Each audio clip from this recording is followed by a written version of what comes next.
Student, this is your Hindi class and today we will study Kshitij Kavyakhand chapter number 8 name is कन्यादान जो मैं आपको पिछली video में पढ़ा भी चुकी हूँ। तो आज हम करने जा रहे हैं इसी चैप्टर के क्वेश्चन आंसर। ठीक है, आज हम करेंगे प्रश्न उत्तर कन्यादान चैप्टर के। तो यहाँ पर देखिए बच्चों, जो फर्स्ट क्वेश्चन है वो क्या है आपकी बुक में, वो है आपके विचार से माँ ने ऐसा क्यों कहा कि लड़की होना पर लड़की जैसी दिखाई मत देना। बच्चों, यहाँ पे माँ अपनी बेटी को क्या सीख दे रही है, तो आइए इसका जो आंसर है उसको एक बार डिस्कस कर लेते हैं। यहाँ पे इसलिए ऐसा कहा गया है, माँ अपनी बेटी को सीख देना चाह रही है कि तू लड़की तो है, तेरे अंदर लड़की वाले सारे गुण भी होने चाहिए। जैसे कहा जाता है लड़की स्वभाव से बहुत कोमल होती है, सुशील होती है, तो वो सब तो होगा तेरे अंदर, लेकिन इन गुणों के साथ तुझे कमजोर नहीं दिखाई देना है। तू लड़की है, लेकिन अगर अन्याय होता है तो तुझे डट के उसका सामना करना है, उसके लिए आवाज उठानी है। इसीलिए इन पंक्तियों में कहा गया है कि लड़की होना पर लड़की जैसी दिखाई मत देना। बच्चों, एक क्वेश्चन ये भी एग्जाम में पूछा जाता है कि आग रोटियां सेकने के लिए है, जलने के लिए नहीं। तो बच्चों, इसका आंसर होगा कि समाज द्वारा नारियों पर किए गए अत्याचारों की ओर संकेत किया गया है।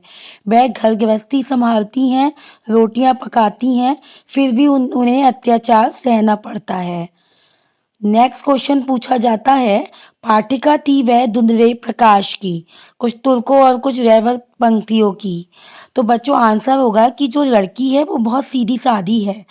माता पिता के साथ रहकर उसने दुखों का सामना नहीं किया है। समाज में ही वह इन सब चीज़ों से अवगत होती है।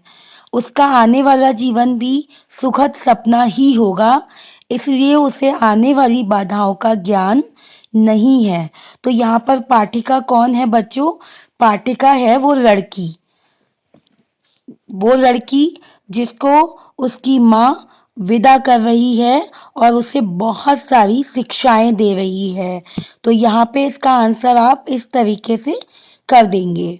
उसके बाद है, आपकी दृष्टि में कन्या के साथ दान की बात करना कहाँ तक उचित है। तो बच्चों, ये आप अपने पास से भी आंसर लिख सकते हैं, बट इसका आंसर मेरे हिसाब से होगा कि कन्या के लिए दान शब्द का प्रयोग अनुचित और अपमानजनक है। दान वस्तुओं का होता है, व्यक्तियों का नहीं।